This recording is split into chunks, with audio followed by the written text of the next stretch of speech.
حالیہ ملک میں مہنگائی کی لہر نے غریب عوام کے ساتھ ساتھ روزانہ اجرت پر کام کرنے والے مزدوروں کو بھی مشکلات میں اضافہ ہو چکا ہے۔ غریب مزدور مہنگائی کی وجہ سے گوشت، مچھلی، پھل، سبزیاں لینے کی طاقت بھی نہیں رکھتے۔ مہنگائی کی وجہ سے غریب طبقہ خودکشیاں کرنے پر مجبور ہو چکا ہے۔ اس حوالے سے استاد محمد کے مزدور رہنماؤں نے وش نیوز سے بات چیت کرتے ہوئے کہا، بسم اللہ الرحمن الرحیم۔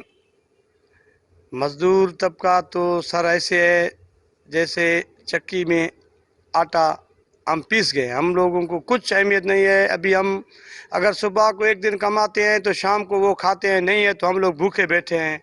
آج کل کے حکمران، آج کل کے جاگیردار، ان کا راج ہے، وہ کھاتے ہیں پیتے ہیں، ہم لوگ کمانے والے ہاتھ کے مزدوری والے ہیں۔ ٹھیک ہے، پیسے تھے، میں لیبر صدر یہی کہتا ہوں، اے سی صاحب سے، ڈی سی صاحب سے گزارش کرتا ہوں کہ بھائی شہر میں نکلے، کچھ مہنگائی پہ کنٹرول کرے تاکہ ہم گوشت تو ضرورت نہیں ہے، ہم کو دال کا نوالا ملے۔ رحمان رحیم، ہم لوگ اپیل کرتے ہیں اے سی صاحب کو، ہمارے علاقے کے قابل احترام موجود ہیں، ہم اس کو اپیل کرتے ہیں کہ مہنگائی کے حساب میں یہ مزدور طبقے کا کچھ گزارا نہیں ہو رہا۔ یوٹیلیٹر پہ سامان آ رہا ہے، ابھی وہ اپنا رواج پہ چل رہا ہے، اور ہوٹلوں پہ مزدور ہمارے جاتے ہیں، مزدور طبقے ریڑھی والے ہیں اور مزدور ہیں ہمارے، چائے پینے کے لیے بولتے ہیں کہ 60 روپے چائے کا پاؤڈر چل رہا ہے۔ ہم اپیل کرتے ہیں کہ مہنگائی کو کنٹرول کیا جائے اور ہم غریب طبقوں کا خیال کیا جائے۔ کچھ مہنگائی گھٹی کرے، کاشے کرے غریب نے لائے، اسا مزدور نے لائے کرے۔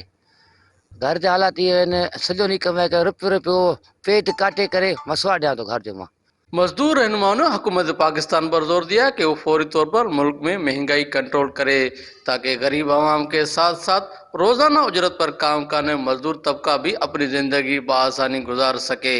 کیمرہ مین ظفر علی کے ساتھ ذاکر حسین، وش نیوز، استاد محمد۔